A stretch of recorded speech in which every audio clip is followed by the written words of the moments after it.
Kebangkitan Pendekar Amnesia Bab 1.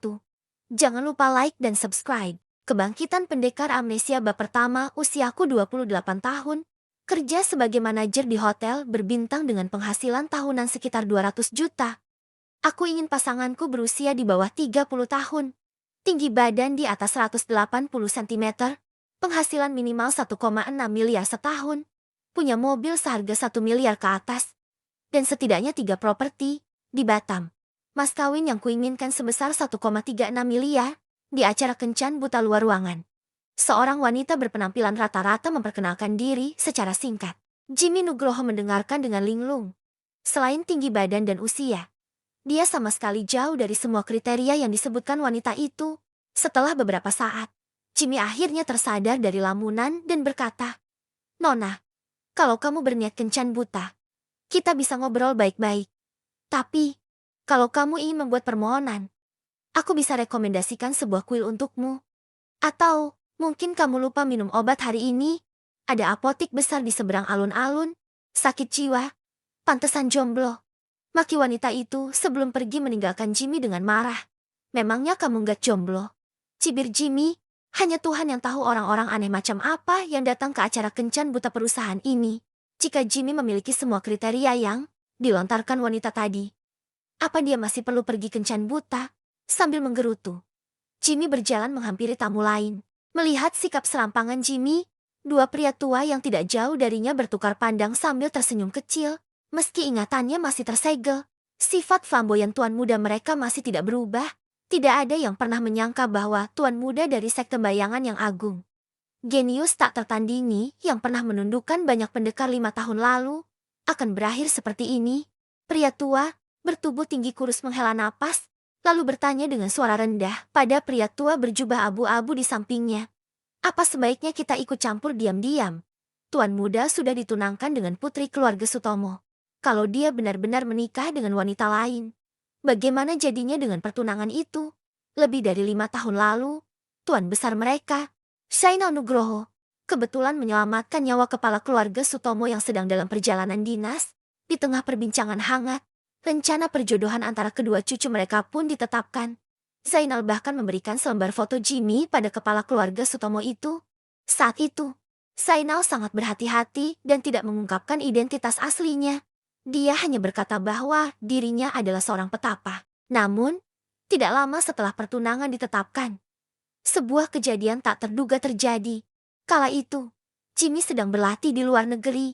Meski dia telah membunuh banyak pendekar asing, pertumpahan darah brutal yang berkepanjangan, serta kultivasi batin yang belum sepenuhnya matang hampir menjerumuskannya ke jalan kegelapan. Guna menyelamatkan si genius langka itu, Zainal segera membawa mereka ke luar negeri. Dia mengorbankan nyawanya sendiri untuk menyegel ingatan dan basis kultivasi Jimmy selama 5 tahun. Harapannya, Jimmy dapat hidup sebagai orang biasa selama periode itu dan menghilangkan naluri iblisnya. Menjelang kematiannya, Zainal berpesan bahwa Jimmy baru diizinkan pergi ke keluarga Sutomo untuk memenuhi janji pertunangan setelah naluri iblisnya hilang. Kini, 5 tahun hampir berlalu, naluri iblis Jimmy pada dasarnya telah menghilang dan ingatannya pun mulai menunjukkan tanda akan pulih. Akan sangat merepotkan bila dia menikah dengan wanita lain di saat penting ini. Pria tua berjubah abu-abu memikirkannya sejenak, lalu menggeleng pelan dan membalas, "Sebelum meninggal, Tuan Zainal sudah berpesan, selama Tuan muda enggak berbuat jahat atau dalam bahaya maut, kita enggak boleh mengganggunya. Biarkan dia menjalani kehidupan sebagai orang biasa selama beberapa hari lagi supaya naluri iblis dalam tubuhnya benar-benar lenyap. Mengenai pertunangan, itu urusan pribadi Tuan muda, bukan sesuatu yang bisa kita campuri," tambah pria tua berjubah abu-abu itu. Pria tua tinggi kurus merenungkannya sebentar, lalu tidak berkata apa-apa lagi. Tepat pada saat itu, sebuah mobil hitam tiba-tiba menepi di luar alun-alun tempat acara kencan buta. Pintu mobil terbuka. Seorang wanita berseragam militer dengan aura heroik keluar terlebih dahulu, lalu segera membuka pintu belakang. Segera setelahnya, seorang wanita dengan seragam jenderal keluar dari mobil. Paras wanita itu sangat elok dan tubuhnya berlekuk proporsional. Namun, pada momen itu, tidak ada yang memperhatikan wajah dan bentuk tubuh wanita itu. Hampir semua mata tertuju pada 2 bintang emas berkilauan pada epolet di bahunya. Ketika berjalan mendekat, Aura mengintimidasi terpancar darinya. Astaga, itu jenderal siluman, Yasmin Sutomo. Iya, itu dia. Upacara penganugerahan gelarnya sebagai jenderal siluman beberapa hari lalu disiarkan langsung ke seluruh negeri loh. Dengar-dengar dia baru 22 tahun, diangkat sebagai jenderal di usia semuda itu. Dia benar-benar jenderal tercemerlang di Nagarai. Enggak kusangka bisa melihat jenderal Yasmin. Aku ingin sekali minta tanda tangannya. Dapat tanda tangan jenderal Yasmin. Jangan mimpi. Kedatangan sosok heroik Yasmin menggemparkan semua orang di lokasi acara kencan buta. Yasmin tidak memedulikan mereka dan langsung melangkah lurus ke hadapan Jimmy. Merasakan aura membunuh dari Yasmin, semua orang buru-buru mundur menjauhi Jimmy. Pada saat yang sama, Yasmin mengeluarkan selembar foto dan membandingkannya dengan wajah Jimmy. Itu adalah foto Jimmy saat berusia 15 tahun. Tampangnya masih sedikit kekanak-kanakan. Tetapi kontur wajahnya sudah terbentuk dan pada dasarnya tidak banyak berbeda dari yang sekarang. Sesaat kemudian, Yasmin mengalihkan tatapannya dari foto. Dia menatap Jimmy dan bertanya dengan angkuh. Kamu Jimmy Nugroho? Yasmin sangat bangga pada dirinya sendiri. Tetapi dia memang punya alasan untuk berbangga. Sebagai jenderal siluman di bawah komando Raja Perang Burung Vermilion, dia menduduki peringkat kedua di antara 7 jenderal selatan. Yasmin baru berusia 22 tahun ketika dia nugerahi gelar jenderal siluman. Apalagi dia seorang wanita. Ini benar-benar sebuah pencapaian luar biasa di seluruh Nagarai. Jimmy mengangguk, menatap wanita dengan aura dominan di depannya dengan bingung. Jangan bicara apapun, cukup dengarkan aku saja. Yasmin mengangkat tangan untuk memotong ucapan Jimmy, lalu berucap dengan angkuh.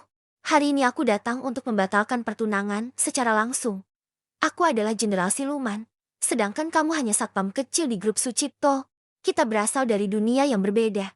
Kalau kakekku menemukanmu, katakan saja kalau kamu nggak layak untukku. Berani menambah satu kata pun, jangan salahkan aku kalau bertindak kejam. Usai berkata demikian, Yasmin mengentakkan kakinya. 2. Retakan seperti jaring laba-laba segera menyebar di lantai beton. Aksi Yasmin membuat semua orang terdiam ketakutan. Jimmy tertegun menatap retakan di lantai. Suatu sensasi familiar yang tak bisa dijelaskan melandanya. Melihat Jimmy hanya diam, Yasmin menggeleng pelan. Namaku Yasmin Sutomo. Karena akulah yang membatalkan pertunangan. Anggaplah aku berutang budi padamu. Kelak kalau butuh sesuatu, kamu bisa mengontakku. Aku akan membantumu satu kali. Ujar Yasmin sambil merobek-robek foto yang dipegangnya. Usai menyuruh pengawal untuk memberikan kartu namanya pada Jimmy, Yasmin segera pergi, sambil memandangi mobil Yasmin yang melaju pergi. Jimmy termangu-bingung. Wanita itu pasti salah mengenali orang, dia bahkan tidak mengenalnya.